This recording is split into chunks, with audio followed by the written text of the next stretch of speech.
আজকে আবারও চলে আসলাম গভীর জঙ্গলের নদীর ধারে খুব সুন্দর একটা জায়গায়। রান্না করলাম আমার সব থেকে পছন্দের খাবার।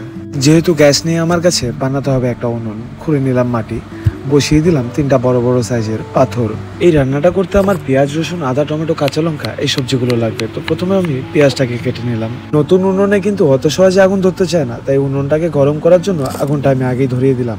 রসুনটা আমাদের একটু বেশি লাগবে, তাই একটু শর্টকাট সিস্টেম ব্যবহার করলাম। সাথে কেটে নিলাম একটা গোটা টমেটো। নিয়ে চলে আসলাম সেই জিনিসটা যেটা ছাড়া আমার জীবনটাই বৃথা, শুটকি। আমার কাছে 100-এরও অধিক শুটকির রেসিপি আছে। আমার এই ভিডিওটা দেখছো কোনো শুটকি লাভার থাকলে আমার চ্যানেলটাকে সাবস্ক্রাইব করে দিও, তাহলে কিন্তু আমার সমস্ত শুটকির রেসিপিগুলো আসতে তোমরা পেয়ে যাবে। মাটিতে কুড়িয়ে পেলাম কিছু শুকনো গাছের চামড়া, সেই চামড়ার আগুনটা কিন্তু বেশ সুন্দর জ্বলছে। ওদিকে বসিয়ে দিলাম কড়াই, দিয়ে দিলাম জল, আর এদিকে আমরা মাছটা কেটে নিব। এটাকে বামলা মাছ বলা হয় আমাদের স্থানীয় ভাষায়। মাছটাকে আমাদের প্রথমে সেদ্ধ করে নিতে হবে। মাছের মাথা লেজ আর আবর্জনাগুলো ফেলে দিলাম নদীতে, এগুলো মাছেরই সুখাদ্য হয়ে যাবে। এখন সেদ্ধ করে নেব ফ্রেশ করে কেটে রাখা বামলা মাছগুলো। মাছটা সেদ্ধ হয়ে গেছে, এখন কড়াইটা নামিয়ে নিব।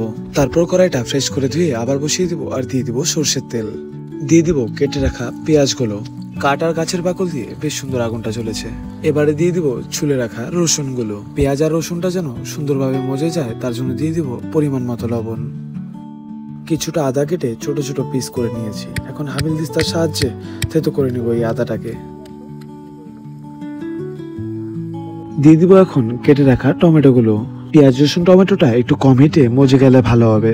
আদাটা আমি কড়াইতে দিয়েছি, কিন্তু ভুলবশত একটা ভিডিও ক্লিপ মিস হয়ে গেছে। আজকের ওয়েদারটা ভীষণ সুন্দর, আর এই সুন্দর প্রকৃতির কথা কি বলবো আমি, যতটা বলবো ততটাই কম। বাস এতটাই ভালো লাগছে আমার। চারিদিকটা সবুজে সবুজ, একটা যানবাহন বা কোনো বাড়িঘর নেই।